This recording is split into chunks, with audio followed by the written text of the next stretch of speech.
Hi, let's discuss about date functions used in SQL. A function on which we can use only date data type for the processing is known as date functions in SQL. You can add or subtract a number to or from a date for a resultant date value. Means you can perform addition or subtraction operation on a date variable or a date input. Subtract two dates to find the number of days between those dates. So you can subtract one date from another date just to find out number of days between those two inputs. So let's take one example. Here the select statement is select last name. In a bracket you can see sys date minus hire date divided by 7, and this expression is as a Wix from employees where department ID is equal to 90. So you can see in the output the first column is last name as it is, whereas the second column is Wix.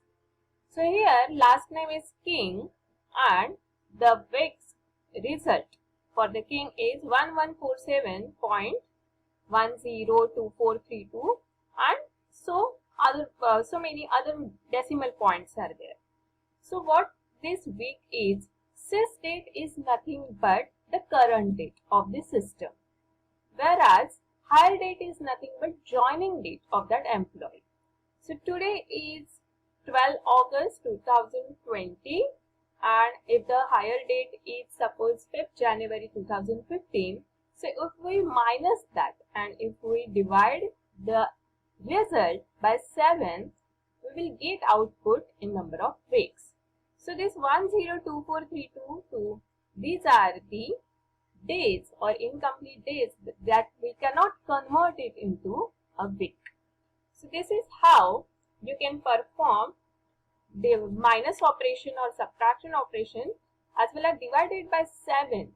That is nothing but we are applying this operation divided by 7 on the dates, not on a date data type.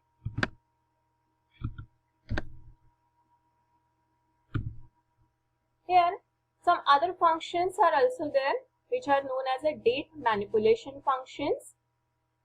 The first function is months between, and you can see in our input 1st September 95, this is the one argument, whereas 11 January 94, this is the second argument.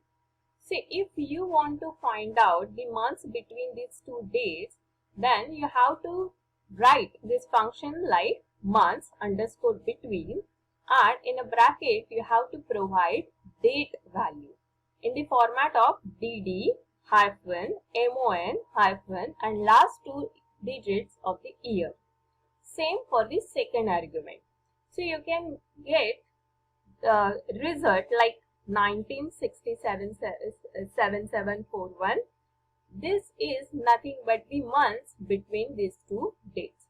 So again this 0.67741, these are the incomplete days which we cannot convert into months. Here you can add months also on in a date.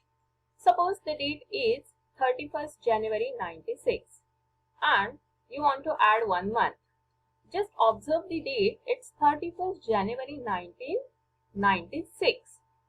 So you will get the output like 29 February 96. So it adds the entire month in 31st January 1996. So 1996 is a leap year, that's why we are getting result like 29 February 96. The next function is next day function. Suppose if you want to find out what will be the date on the next Monday or what will be the date on the next Friday. So you have to write query like next day and in a bracket you have to provide one date value. Suppose the date value is 1st September 1995, comma Friday. So that Friday is nothing but the date, or you can say the specified day on which you want to find out the date value. So here you are getting 8 September 1995 as a result. So the input is 1st September 1995, that is a proper date format, and comma Friday is nothing but the second argument, and here you want to find out the date on the next Friday, and we are getting the output. Now the next function is last day function.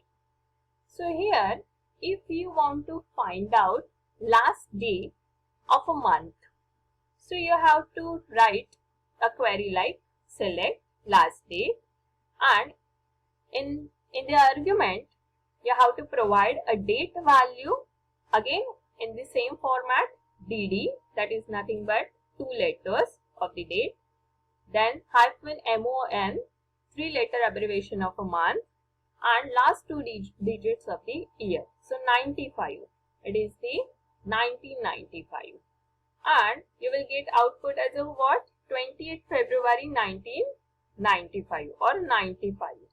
So it gives a last date of the month. So these are the date manipulation functions in SQL. So next is round and truncate functions and on a date input used in SQL. So here assume the system date is 25th July 2003, and here we just want to apply round function on a month, round function on a year, truncate function on a month, as well as truncate function on a year. So let's discuss one by one. If the function is like round and in a bracket sysdate, comma month, it indicates we are rounding up this sysdate by a month. So you are getting output like 1st August 2003. So the sysdate is 25th July 2003. So here 25th is more than 15 July or half of the month. So it converts this 25th July into the next month directly, starting of the next month. So we are getting output as a 1st August 2003. Whereas if we apply round function by year, so round sysdate, comma year. So we are getting output like 1st Jan of 2004. So here July is after the June or after the half year. So we are getting result like 1st Jan 2004. So here the system date gets rounded up by a year. So because of this July month, we are getting result like 1st Jan 2004. So here no decimal point need to be mentioned.